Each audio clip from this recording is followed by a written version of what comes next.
जोंनि subscriber viewer फोरनिसिम आंनि गोरबो बिखानि गोथार अननाय आरो सिबिनायखौ बावहरग्रोनाय जाबाय। आं दिनै नोंथांमोननि सेराव मोनसे गोदान भिडिअ लानानै फैदों। नोंथांमोना बे भिडिअनि सोमोन्दै सासे जाखांफुनाय लाइमोन सेंग्राया बांगालराव थानानै माबादि न'आव फैनानै गावनि 10 बिगा हायाव ग्रोम ग्रोम गय बारि बागान खालामनानै समायना संसार दानायनि मोनसे सिमां नुदों। बिनि बिदिन्थि हिसाबै आं नैबे मदनगुरि गामिनि खोला फारसे थानाय दखरसे 10 बिगा हायाव सासे सेंग्राया, जाय सेंग्राया आथिखालाव बांगालराव थानानै बांगालरनिफ्राय बे बांगालराव थाङो फैयो आरो बे बागानखौ बिथाङा बेरा बायदिसिना दुमनानै गालाङो आरो बे बागानखौ नायफैयो। बे सेंग्रानि बानायनाय बागाना आथिखालाव ग्रोम ग्रोम जाबोनो हमबाय। 2 बोसोरनि गेजेराव बिनि गय बिफां गायनाय 10 बिगा हायाव बेबायदि ग्रोम ग्रोम जानायखौ जों नुनो मोनो।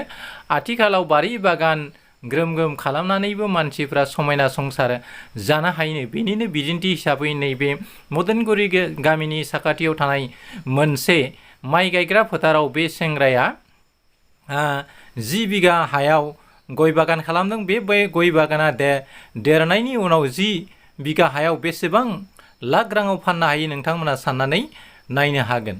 खमावनो 10 बिगा हायाव खमथारब्लाबो 6 लाखनिफ्राय 8 लाखहालागै बिथाङा गय फिथाइ एबा बिबाराव फानब्लाबो बेखौ मोनहैगोन।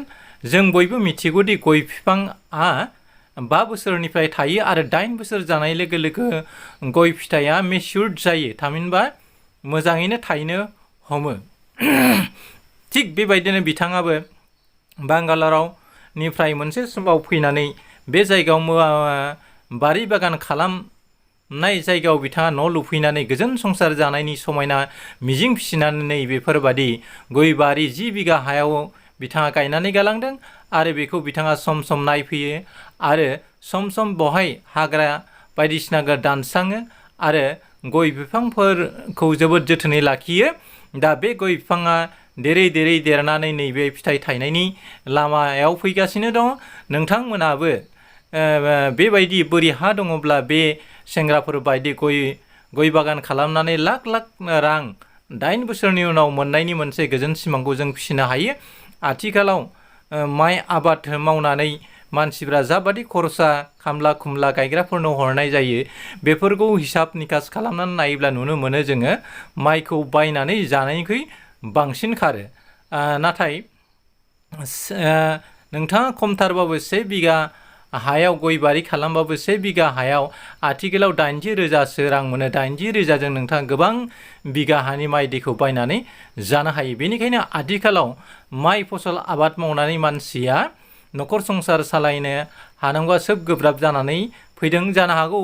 बेनि बिदिन्थि महरै बे सेंग्राया बेखौनो सानखांनानै बेबादि बारि बागान खालामदों आरो बे सेंग्राखौ मोनदांनायाव बे सेंग्राया सानसेखालि आंजों रायलायदोंमोन दि बे सेंग्राखौ बिफाया बावहाय गय बारि खालामनायखौ माना खालामदोंमोन आरो बिनि हा बाहागोखौ होनाय जानाय नङा होननानैबो बेखौ हुमखि होदोंमोन।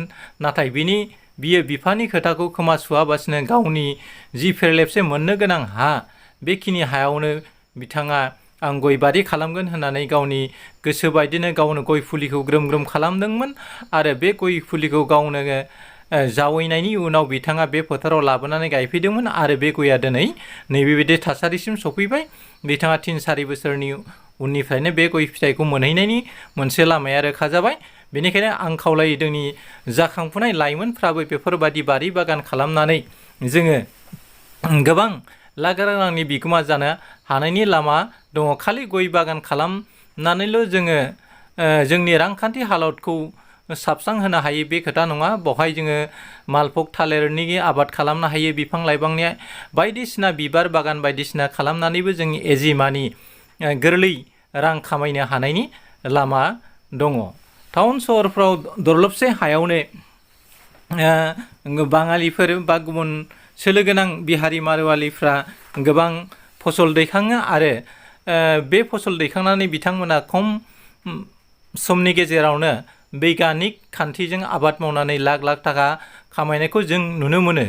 थिग बिदिनो जोंनि बर' भारतनि बांसिन गामिफ्राव गोबां हायाव आबाद मावोब्लाबो बांगाल बेंगला जिबायदि फसल दैखाङो बेबादि जोंनि मानसिफोरखौ फसल दैखांनायखौ नुनो मोना। मानोना जोंनि आबादारिका बिगियानिक खान्थिजों सिस्टेमजों आबाद मावैनि जाहोनावनो जोंनि बर'फ्रा गोरिब जानायखौ जों नुनो मोनगासिनो। बेनिखायनो बैग्यानिक खान्थिजों आबाद मावनो सोलोंनाया मोजां।